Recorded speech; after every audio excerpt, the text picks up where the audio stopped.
Salam dəyərli abituriyentlər, fizika suallarına baxırıq. Birinci sualda çevrə üzrə bərabər şəkillər gedən cisim 2 saniyə müddətində A nöqtəsindən B nöqtəsinə gələrək 8 metr yer dəyişmə etmişdir. Cismin xətti sürətini hesablayın. Başlanğıc nöqtəmiz A, son nöqtəmiz B olduğuna görə görürük ki, bu cisim saat əqrəbi istiqamətində çevrənin 1/4 hissəsini dönür. 1/4 zaman anında bunun yer dəyişməsi 8 metr və yer dəyişmə düsturu 1/4-də r kökdə 2-yə bərabərdir. Biz buradan r tapsaq 8 bölünsün kökdə 2. AB hissəsində bilirik ki, çevrə üzrə hərəkətdə sürət çevrəyə toxunandır. AB hissəsində bunun getdiyi yol tam uzunluğun, yəni 2π-in 4-dən biri. Buna da biz VT deyə bilərik. Buradan məsələ bizdən V-ni soruşur. Bununla bu getdi, qaldı πr bölü 2. V-nin yerinə yazarıq S bölü T. S-in yerində qaldı πr bölü 2 vur T. Sonda P-nin yerində 3. R-ə biz 8 bölü kökdə 2. Məxrəcdə bir dənə 2 var. Zamana da məsələ verib nə qədər? 2 saniyə. 2 ilə 2, 4, 1. Burada qaldı 2. 2-ni 3-ə vurduq, elədi 6 böl kökdə 2. Məxrəci radikaldan azad eləsək, kökdə 2-yə bölək vuraq. Bu da eləyər neçə? Kökdə 2-ni kökdə 2-yə vurduq 2. 6-nı 2-yə bölsək, 3 kökdə 2. Baxırıq ki, doğru cavab olacaq B bəndi. İkinci sualda bir inersial hesablama sistemindən digərinə keçdikdə fiziki kəmiyyətlər invariant qalır. İnvariant yəni dəyişməz qalır. Bilirik ki, yerə nəzərən düz xətli bərabər sürətli hərəkətdə və ya sükunətdə olan cisimlə bağlı sistemə inersial hesablama sistemi deyə bilirik. Bir sistemdən digərinə keçəndə onun təcili və əvəzləyici qüvvəsi dəyişməz qalar. Yəni doğru variant burada olacaq A bəndi. Üçüncü sualda cədvəldə 3 müxtəlif X, Y və Z planetlərinin kütlələri və radiusları göstərilmişdir. Bu planetlərin səthi yaxınlığında birinci kosmik sürətlər arasında hansı münasibət doğrudur? Bilirik ki, birinci kosmik sürət yer səthi yaxınlığında J, M böl R ifadəsi ilə təyin olunur. Baxırıq ki, X planetinin kütləsi M, radiusu R-dir, elə biz buna X deyək. Və Y bərabərdir J, kütləsi 2M, radiusu R qədərdir. Z planetinin kütləsi M, radiusu 2R. M bölünsün 2R. Əmsalı ən böyük olan Y-dir. Y böyükdür X-dən. X də böyükdür Z-dən. Y böyük X, böyük Z. Burada baxırıq ki, C bəndinə uyğundur. Y böyük X, böyük Z. Aha, oldu C bəndi. Dördüncü sualda kütləsi M bərabər 2 kiloqram olan cisim üfüqi dayaq üzərində sükunətdədir. Cismə alfa bucaq altında 10 Newton qüvvə təsir edir. Cismə təsir edən dayağın reaksiya qüvvəsini hesablayın. Bu qüvvənin 2 qolu var. Bir qoluna biz bunun X qolu. Bu bildiyimiz kimi F kosinus alfadır. F'in qiyməti 10. Kosinus alfaya verib 0,8. Onda oldu bu 8 Newton. Bir qolu F Y-dir. Bu da bilirik ki, F sinus alfadır. F10 sinus da 0,6 onda, bu da oldu 6 Newton. Məsələ bizdən soruşur ki, dayağın reaksiya qüvvəsini hesablayın. Reaksiyada dayağın əks təsiri, bir də aşağı yönəlir mg. Tarazlıq şərtindən deyə bilərik ki, yuxarı yönələn qüvvələrin cəmi aşağı yönələn mg-yə bərabərdir. Buradan reaksiya mg minus fy. mg-si kütləsi 2 kiloqram olduğu üçün mj oldu 20. 20-dən çıxdıq neçəni? 6-nı.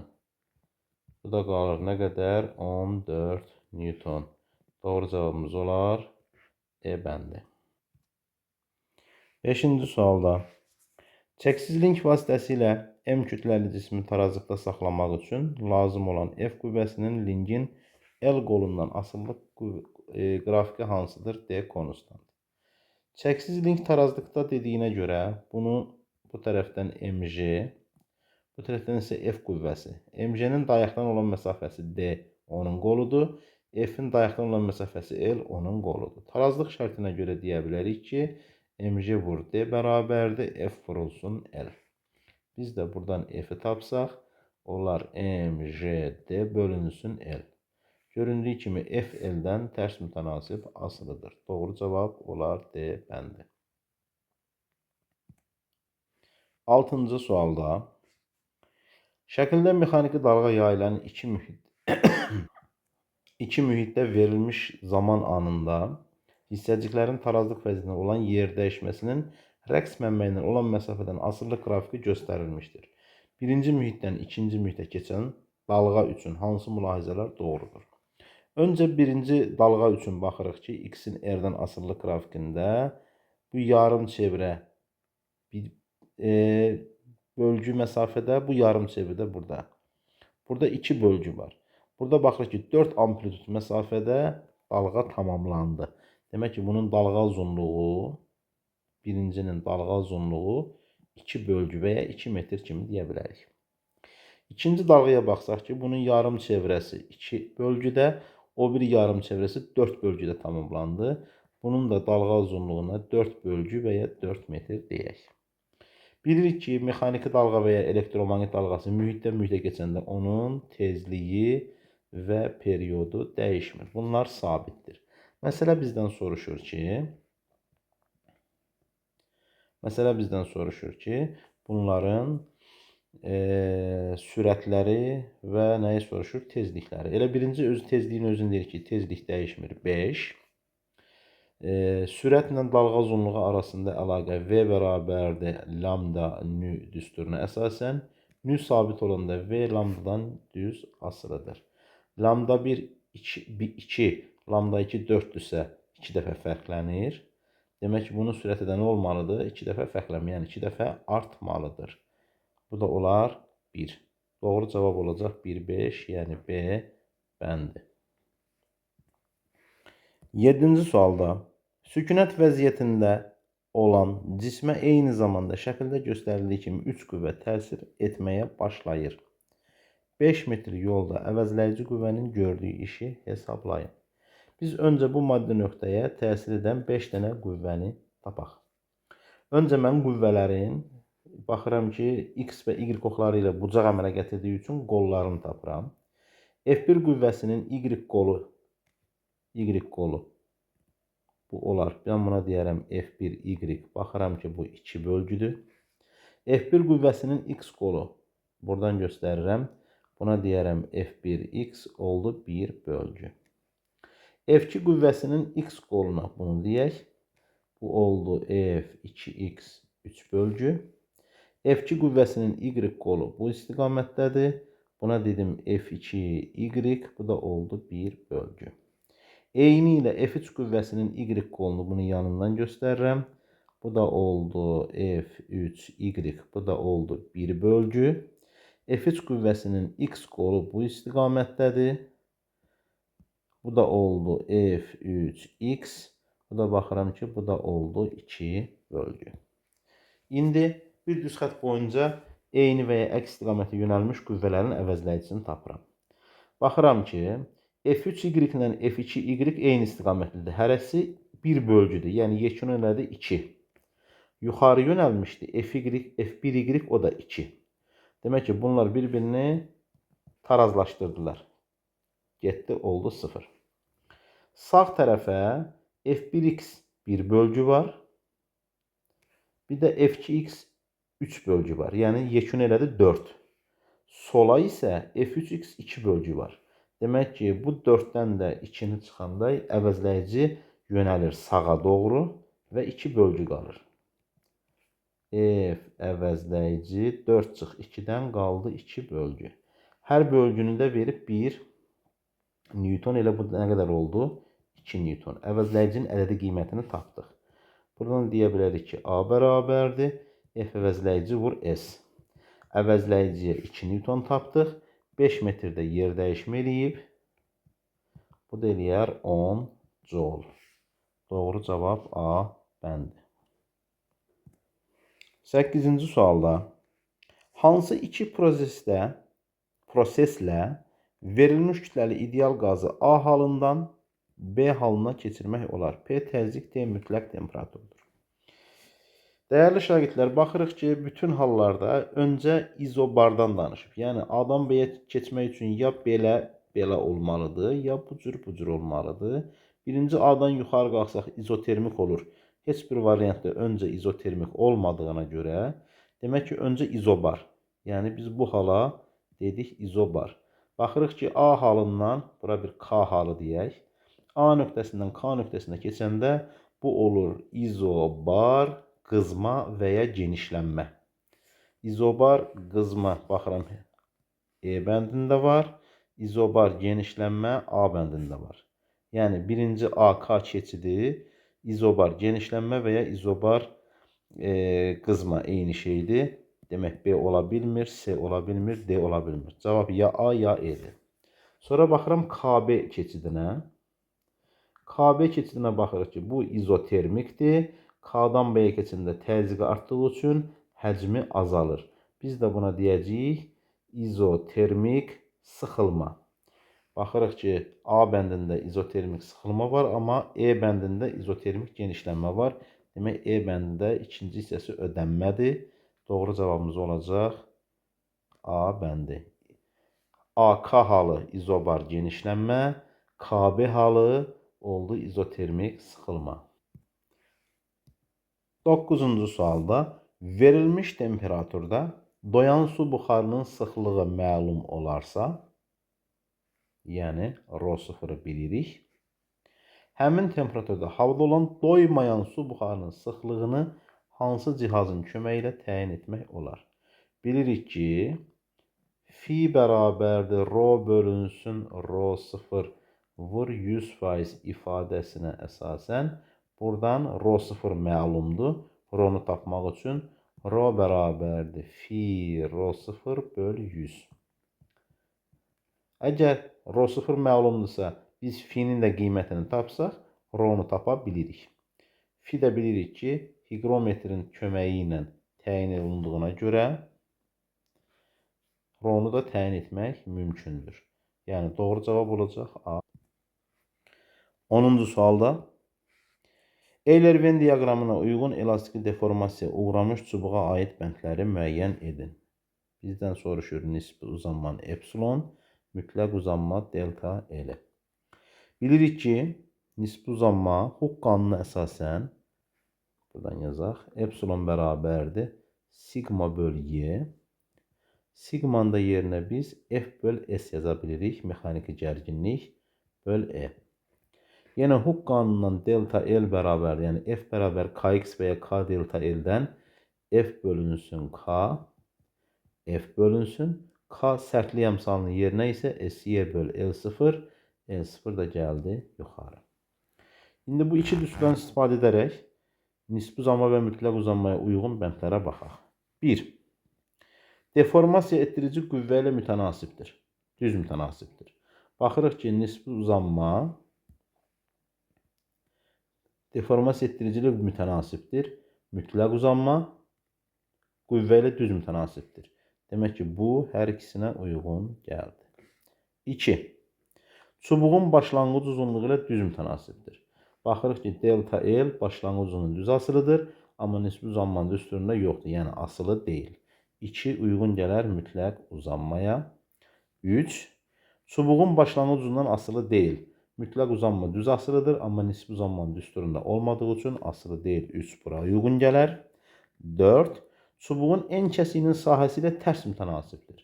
Nisbi uzanma düsturunda göründüyü kimi tərs asılı, mütləq uzanma da düsturunda göründüyü kimi tərs asılıdır. 4 də hər ikisinə uyğundur. 5. Çubuğun materialının Young modulu ilə, yəni E, tərs mütənasib asırıdır. Nisbi uzanma da düsturunda göründüyü kimi E-dən tərs, mütləq uzanma da düsturundakı E-dən tərs mütənasib asırıdır. Bu da bura uyğun gələr. Demək ki, bizə uyğun gələn variant aşağıda 1, 2, 3 düzlüyü üçün 3, 2, 1, 4, 5. Baxırıq ki, 3, 2, 1, 4, 5 haradaydı? 3, 2, 1, 4, 5 B bəndində uyğundur. 11-ci sual. Elektrik sahəsinin verilmiş nöqtəsində müsbət nöqtəvi yükə təsir edən qüvvənin modulunun yükün miqdarının asıllıq qrafiki verilmişdir. Ədədi qiyməti alfa bucağının tangensinə bərabər olan fiziki kəmiyyətin vahidi hansıdır? Bilirik ki, müsbət nöqtəvi yükə təsir edən qüvvənin modulunun alfa bucağının tangensinə. Elektrik sahəsində müsbət yükə təsir edən qüvvə Coulomb qüvvəsidir. Biz də bilirik ki, bu Coulomb F bərabərdir QE-dir. Biz buradan E-ni tapsaq, E bərabərdir F bölünsün Q. Bu hissə elə bura bərabər olub F. Bu hissə də bildiyimiz kimi elə Q-dür. F-in Q-yə, yəni iti bucaq qarşısındakı katetin bitişik katetə nisbəti həmin bucağın nəyinə bərabərdir? Tangensinə. İndi E tangensə bərabərdirsə, bizdən də soruşur ki, alfa bucağının tangensinə bərabər olan fiziki kəmiyyətin vahidi, yəni intensivliyin vahidi. İntensivliyin vahidi gördüyümüz düstura görə Newton böl Coulomb və ya E bərabər U böl delta D düsturuna əsasən nəyə bərabərdir? Volt bölünsün metrə bərabərdir. Baxaq görək hansılar var.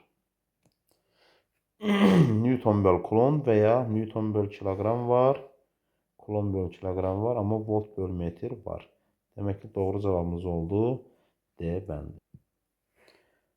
12-ci sualda yüklənərək mənbədən ayrılan S1 bərabər S tutumlu müstəvi kondensatorun elektrik yükü 18 mikrokolondur. Şəkil A-da göstərilir.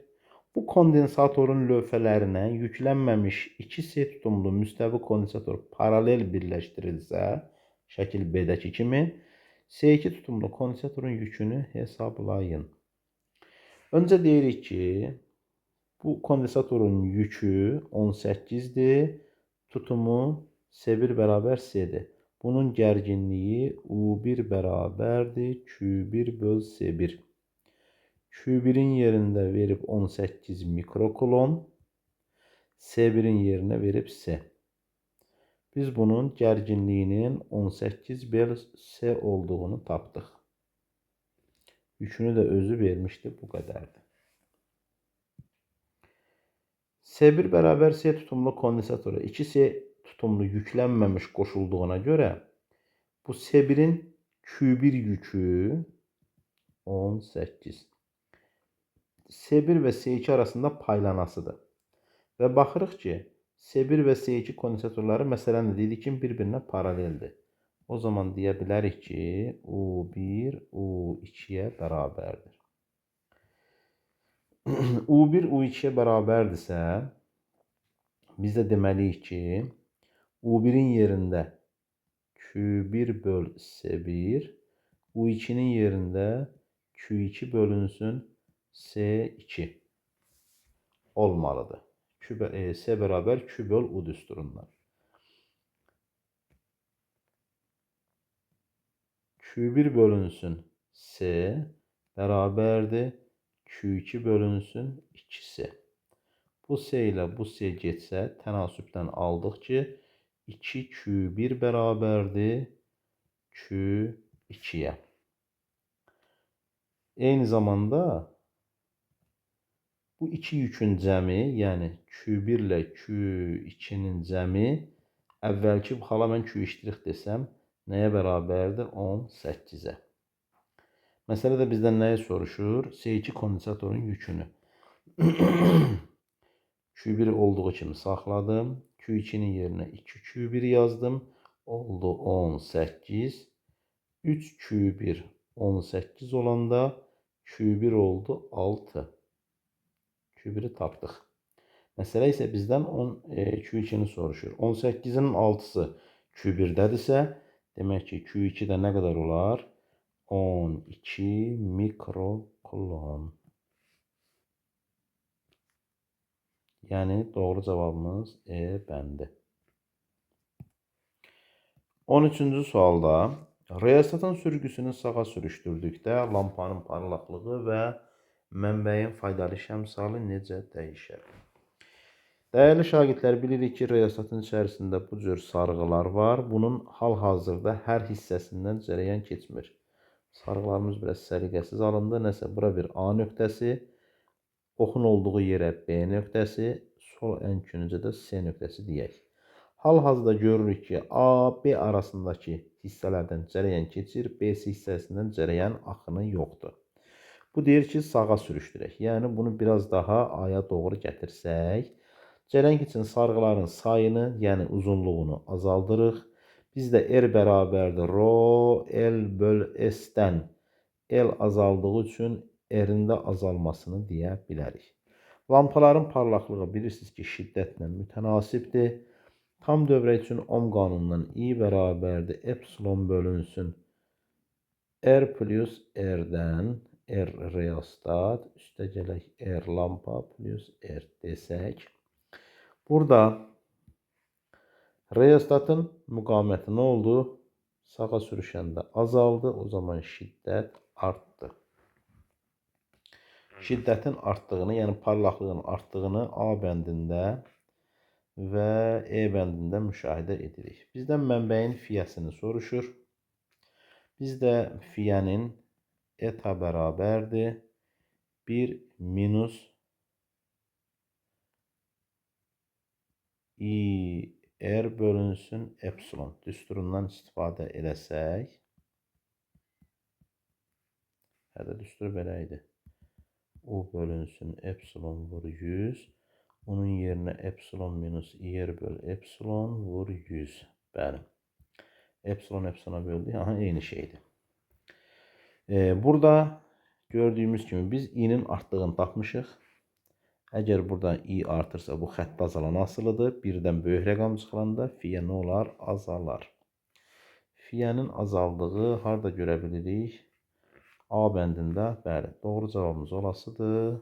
A bəndi. 14-cü sualda 1 və 2 cərəyanlı mis naqilləri daxilindəki elektrik sahəsinin intensivləri arasında hansı münasibət doğrudur? L naqilinin uzunluğu S N kəsiyinin sahəsidir. Hər ikisinə mis dediyinə görə bunların xüsusi müqavimətləri və ya sıxlıqlarının eyni olduğunu deyə bilərik. Müqavimət düsturu bilirik ki, R bərabərdir rho L böl S-dir. Birinci naqilin elə uzunluğu L N kəsiyi S-dirsə, buna elə R1 deyək. İkinci naqil üçün həmin düsturu yazsaq, R2 bərabərdir rho L 2L böl 2S. Burada 2'lər ixtisar getsə yenə əvvəlki hal qaldı. Deyə bilirik ki, R1 bərabərdir R2. Müqavimətlərin eyni olduğunu görürük. Birinci və ikinci naqillər bir-birinə ardıcıl birləşib. Bilirik ki, ardıcılda bunların şiddətləri eynidir. I bərabər U böl R-ə əsasən şiddətlərin eyni, müqavimətlərin eyni olduğu halda bunların gərginlikləri də eynidir. Az öncəki sualda demişdik intensivlik E bərabərdir U bölünsün delta D. Baxırıq ki, hər iki naqillərin gərginlikləri eynidir, uzunluqları fərqlidir. E də biz də bunu U bölünsün L kimi yazsaq, elə birinciyə E1 bərabərdir U böl L desək, E2-yə də U bölünsün 2L. Məxrəcləri fərqlidir. Demək ki, kəsilərin qiymətləri də fərqli olar. E1 bərabərdir 2E2.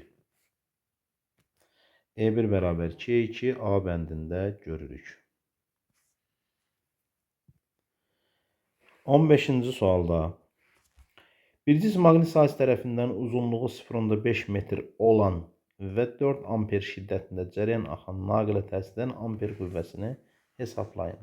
Maqnit sahəsi tərəfindən cərəyanlı naqilə təsir edən amper bilirik ki, IBL sinus alfa ilə hesablanır. Məsələ burada bizə L verib, I-ni verib, amma B və meyl bucağını bilmirik. Bilirik ki, alfa induksiya vektoru ilə naqil arasındakı bucaqdır. Yəni bura. Biz həm buradan alfanı, həm də B-ni tapmalıyıq. Və baxırıq ki, B induksiya vektoru naqilə perpendikulyar deyil, yəni 90 dərəcə deyil. Baxırıq ki, burada 1, 2, 3 bölgü, burada da 1, 2, 3, 4 bölgü var. B-nin ədədi qiymətini tapmaq üçün Pifaqordan istifadə eləsək, 3-ün kvadratı plus 4-ün kvadratı. 25, 25-dən çıxdı 5. Məsələ özü verib ki, 1 bölgü 0,1 Tesladır. Bunu da vurduq 0,1-ə. Biz tapdıq ki, induksiyamız 0,5 Tesladır. Bunu tapdıq. Qaldı meyl bucağımız. Sinus alfa bilirik ki, iti bucaq qarşısındakı katetin hipotenuza nisbətidir. Qarşıdakı katet 1, 2, 3, 4 bölgü. Hipotenuzu isə bu uzunluqdur. Biz bunu Tesla'ya çevirmədən öncə özünün 5 bölgü olduğunu tapmışdıq. Yəni sinus alfa iti bucaq qarşısındakı 4 bölgünün hipotenuz olan 5 bölgüyə nisbətidir. Qaldı yerinə yazmaq. F amper bərabərdir. I cərəyan şiddəti 4. B-yə tapdıq 0,5. L məsələ verib elə 0,5. Sinus alfaya tapdıq 5-də 4. Demək ki, 5-ni vurduq 4-ə elədi 2. 4-ü vurduq 0,5-ə 2. 0,5-i vurduq 4-ə 2. 2-ni 2-yə vurduq 4. 4-ü də 5-ə böldük. Eləyəcək 0,8 Newton. O da doğru cavab olar C bəndi. 16-cı sualda aktiv müqaməti nəzərə alınmayan sarğacın maqnit sahəsinin enerjisinin R müqamətindən asılı qrafiki hansıdır? Burada biz R və L şiddətlərində işlədicilərindəki ki, şiddəti tapmaq istəsək, deyə bilərik ki, I bərabərdir, U bölünsün R. Maqnit sahəsinin enerji düsturu da Wm bərabərdir, Li kvadratı bölü 2, 2-də L, I-nin yerinə U bölü R yazsam, olacaq U kvadratı bölünsün R kvadratı. Göründüyü kimi maqnit sahəsinin enerjisi R-dən tərs mütənasib asılıdır. Yəni doğru cavab B bəndi. 17-ci sualda iki rəqs konturunda sönməyən elektromaqnit rəqsləri baş verir. Birinci rəqs konturunda cərəyan şiddətinin amplitudu IM olarsa, ikinci rəqs konturunda cərəyan şiddətinin amplitudu nəyə bərabərdir? Yəni IM1 IM qədərdir. Bizdən IM2-nin nə qədər olduğunu soruşur. Hər iki rəqs konturunda kondensatorun yükünün amplitudu bərabərdir. QM1 bərabərdir QM2-yə. Bilirik ki, şiddətin amplitud qiyməti IM bərabərdir omega QM. Məxsus rəqslərin tezliyi, dairəvi tezliyi omeganın yerinə biz yaza bilirik. 1 bölünsün kökdə LC vurulsun QM. Elə birinci rəqs konturunda sarğacın induktivliyi L, kondensatorun tutumu C'dirsə, biz buna IM1 deyək. Bu da oldu nə qədər? IM qədər. İkincini buna uyğun olaraq müqayisə eləsək, IM2 bərabərdir omega QM2. Omeganın yerinə yazıram 1 bölünsün kökdə 2L 2C vurulsun QM. 2-lər 2, 2, 4 çıxsa olacaq necə? 2-də 1. 1 bölünsün kökdə LC vurulsun QM. diqqət eləsək, bu hissəyə sol tərəfdə biz IM dedik. Yəni, bu hissəyə biz nə dedik? IM. Bura IM olsa, cavabda nə olar onda? Onda IM 2 bərabərdir. IM bölünsün 2. Doğru cavabımız olar E bəndi.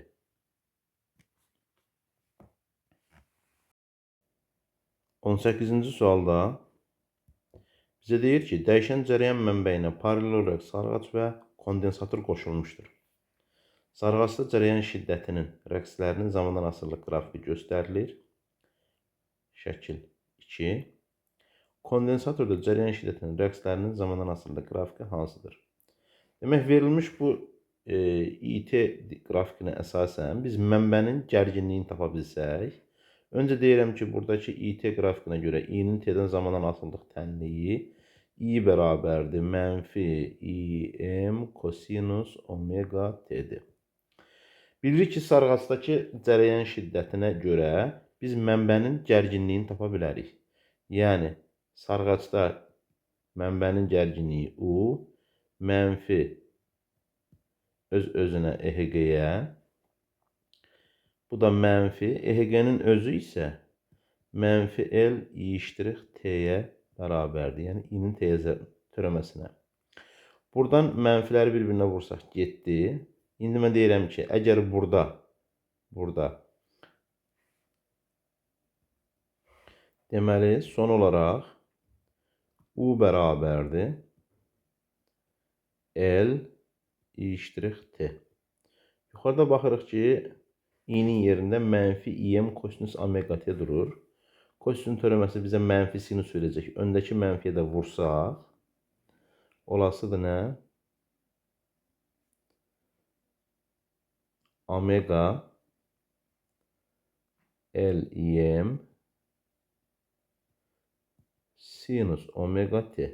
Yəni, dolayısıyla biz mənbədəki gərginliyin U bərabərdir. Omega L UM-ə də IM-ə də mən UM desəm, UM sinus omega T olduğunu tapdım. Mənbənin gərginliyinin fazalar fərqini, daha doğrusu tənliyini təyin elədik.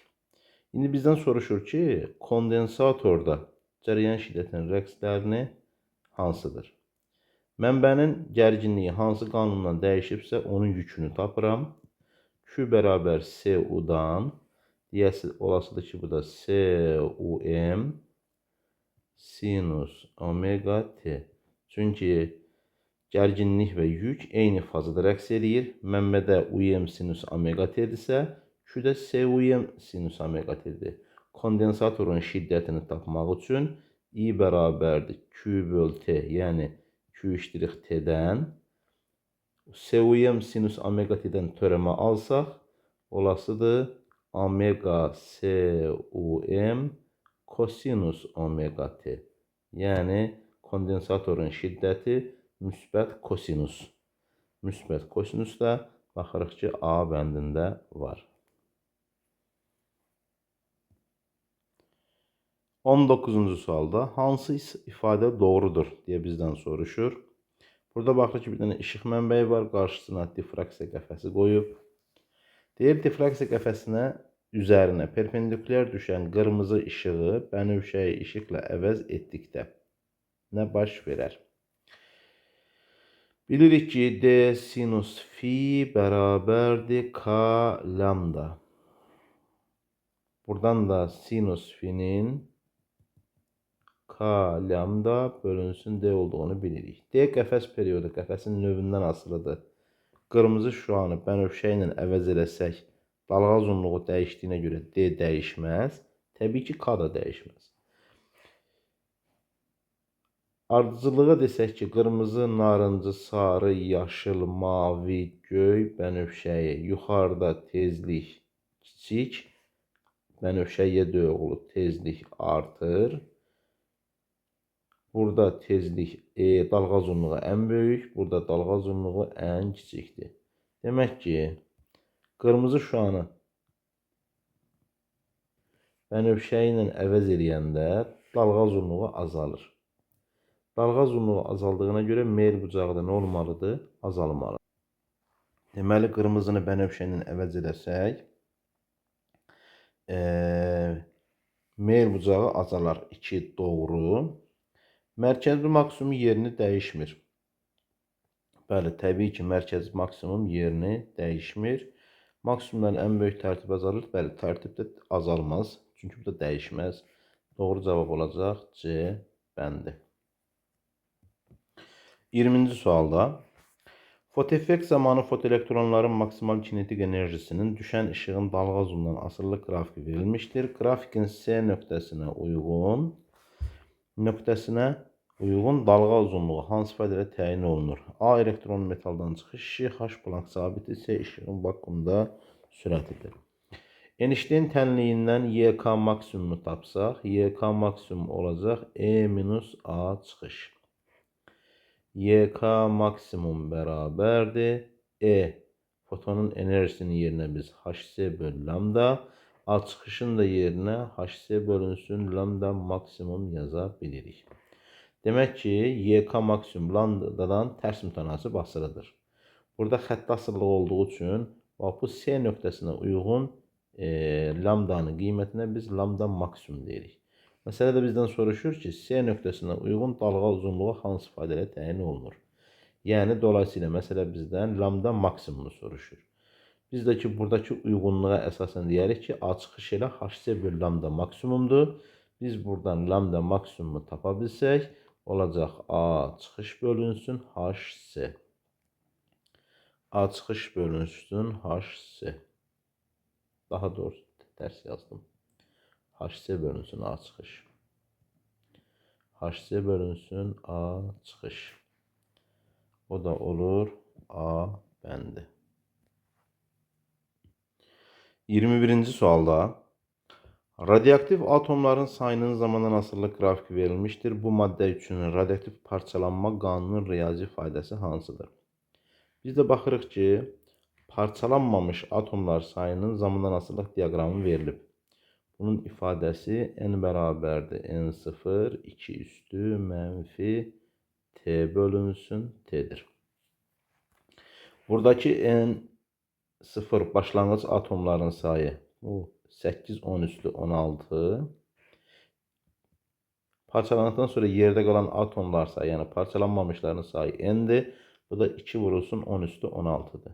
Qiymətləri yerinə yazsaq, biz buradan periodu təyin edək. Yəni n'in yerinə yazıram 2 vurulsun 10 üstü 16. N0'ın yerinə yazaq 8 vurulsun 10 üstü 16. 1 bölünsün 2 üstü kiçik t'nin yerində 10 ildir. Periodu bilmirik. 10 üstü 16 ilə bu 10 üstü 16 getsə 2, 8, 1 burada qaldı 4. O zaman nə qalar?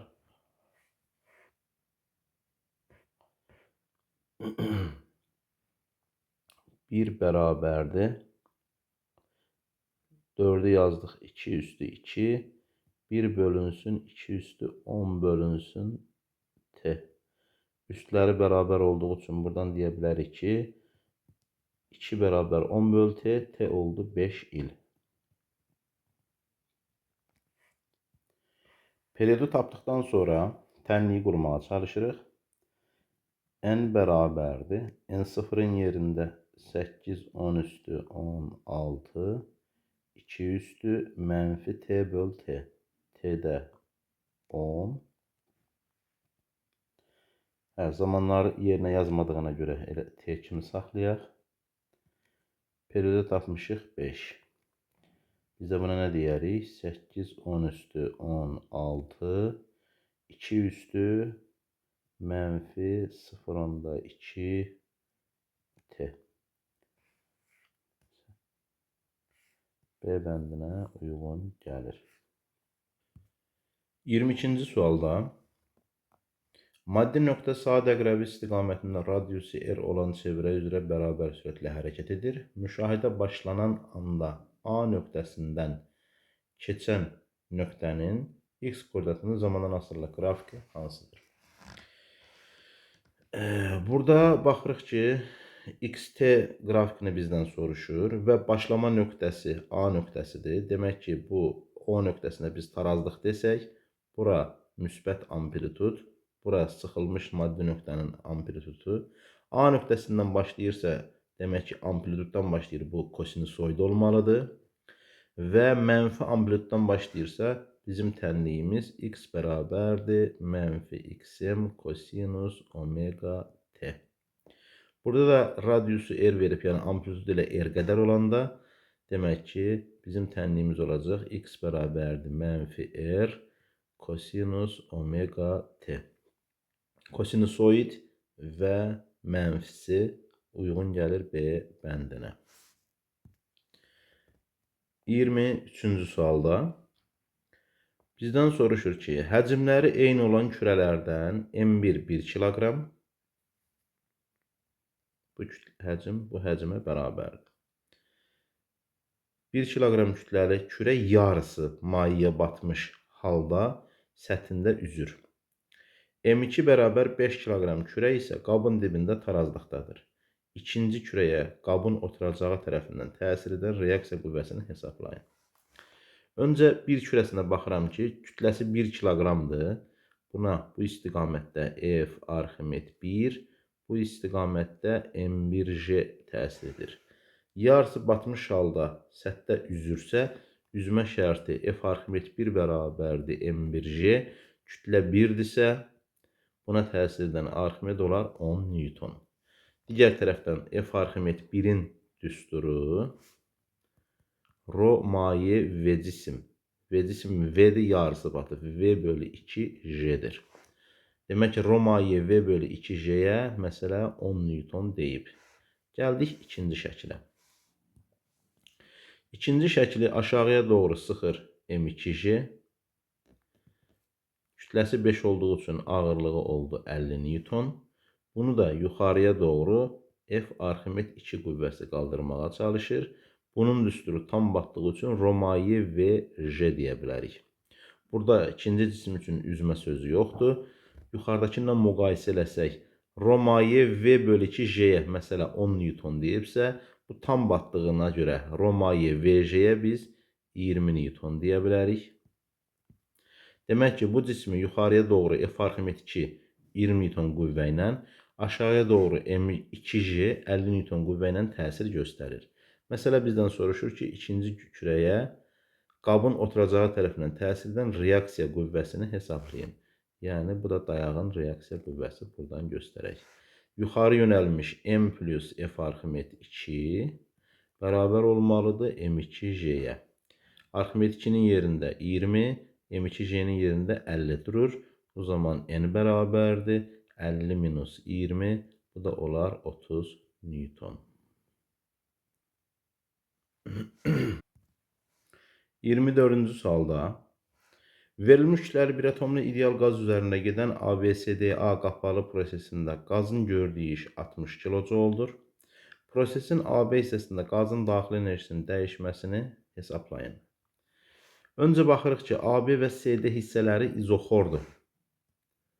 AB və CD izoxor. Burada iş görülmür. Demək, iş burada harada görülür? BC və DA-da. BC-dəki görülən iş, bax, bu qırmızı fiqurun sahəsi. DA-dakı görülən iş isə bu göy fiqurun sahəsi. BC-də həcm artdığı üçün gördüyü iş müsbət, DA-da həcm azaldığı üçün gördüyü iş mənfidir. Yekun iş bu ABCDE kvadratının içindəki sahəyə bərabərdir və yekun iş müsbətdir. O zaman deyərəm ki, A iştirik ümumi. Fiqurun AB hissəsinin hündürlüyü 2P0. DA tərəfinin və ya BC tərəfinin uzunluğu da 2V0.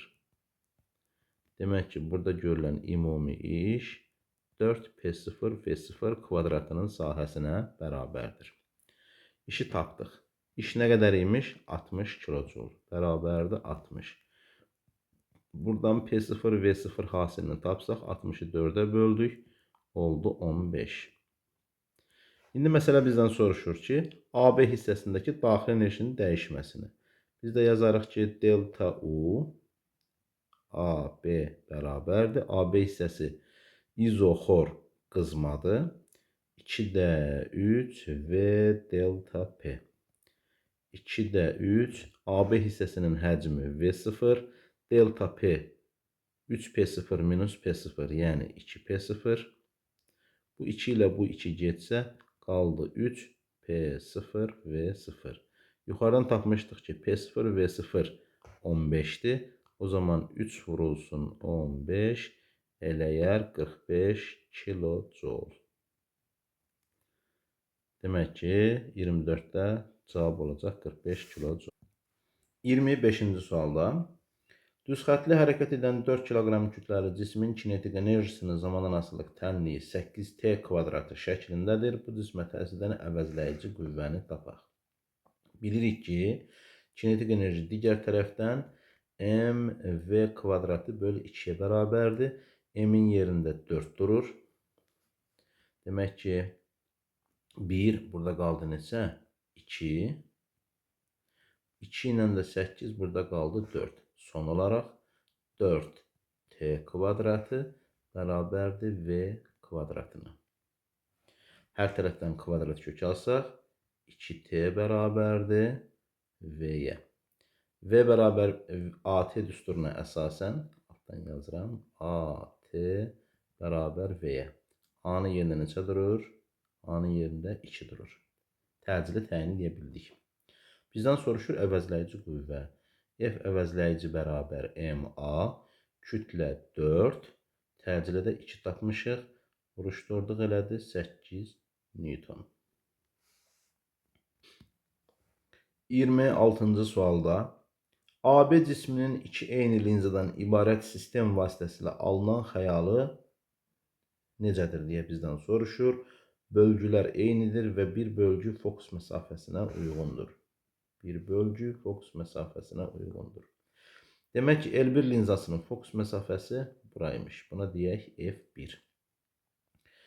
AB cisminin linzadan olan məsafəsi 2 bölgüdür. Bir bölgü fokusdadırsa, F-dirsə, demək ki, D1 bərabərdir 2F. Bilirik ki, cisim linzadan 2F məsafəsində yerləşəndə xəyali yenə 2F-də tərsinə özü boyda həqiqi alınır. Buna deyərik A ştrix, B ştrix. Və həmin A ştrix, B ştrix xəyalının alındığı nöqtə ikinci linza üçün cisimdir. Və hansı məsafədədir? 3 bölgü məsafədədir. O zaman D2 bərabərdir 3F desək. Cisim yenə bunun fokus məsafədəsidirsə buna da F2 deyirəm.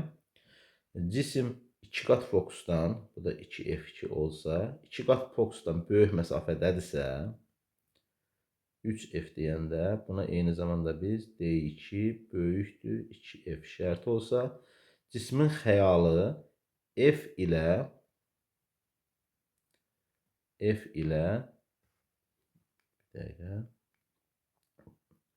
cismin xəyalı F ilə 2F'in arasında tərsinə alınmalıdır. Bunun da tərsinə xəyalı bura F, bura 2F olduğuna görə cismin xəyalı F ilə 2F'in arasında A ştrix, B ştrixə nəzərən tərsinə və kiçildilmiş. A 2 ştrix, B 2 ştrix. Amma AB cisminin son halındakı vəziyyəti düzünə görünür. Necə xəyaldır? Həqiqi kiçildilmiş. Son olaraq AB cisminin hal-hazırki vəziyyətinə görə A2 ştrix, B2 ştrix vəziyyəti düzünədir. 6. Həqiqidir, şüalar özü kəsişib və kiçildilmişdir. Bəli. AB cisminin birinci linzadan özü boyda, A ştrix, B ştrix cisminin isə ikinci linzadan kiçildilmiş xəyalı alınır. Demək ki, doğru variant olar 1, 5, 1, 5 yox, yazdım mən. 1, 4, 6.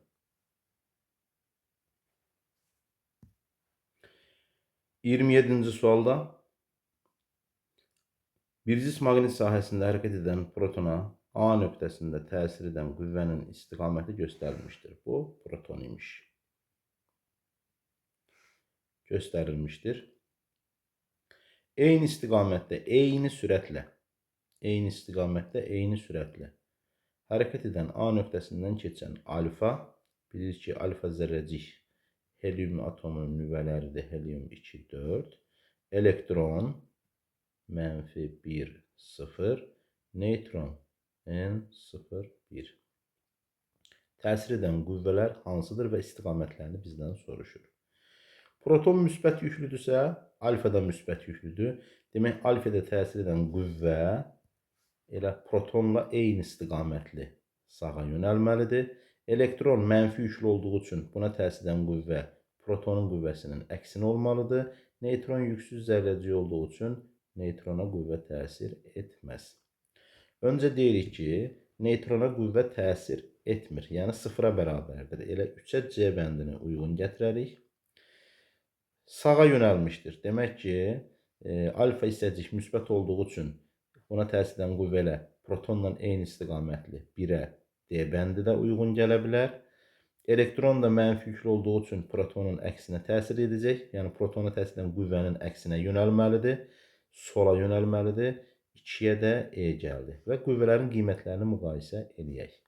Bilirik ki, maqnit sahəsindən yüklü zərrəciyə təsir edən qüvvə F Lorentz QVB-dir. İndi bunu proton üçün yazsam, yazıram ki, F proton. Proton bilirik ki, H1, 1'dir. Bunun yükü bir elementar yükə bərabərdir. O zaman 1E yazsaq, eləcə VB yazıram. Əmsalı protonda VB-dirsə və məsələ buna F deyibsə, o zaman alfa zərrəciyi üçün bilirik ki, alfa helium 2, 4, 2 elementar yükə malikdir. 2VB olar. O zaman biz buna 2F deyə bilərik. Demək ki, ədədi qiyməti 2F-ə bərabərdir. B bəndi də uyğun gələcək 1 bəndinə, bir mülahizəsinə. Elektron üçün isə -1 desək VB. Çünki 1 elementar yükə malikdir. O zaman biz də buna modulca ilə F deyə bilirik. A bəndi də uyğun gələr hansına? Elektrona 2-yə. Demək 1BD, 2A'yı, 3C bəndləri uyğun olur.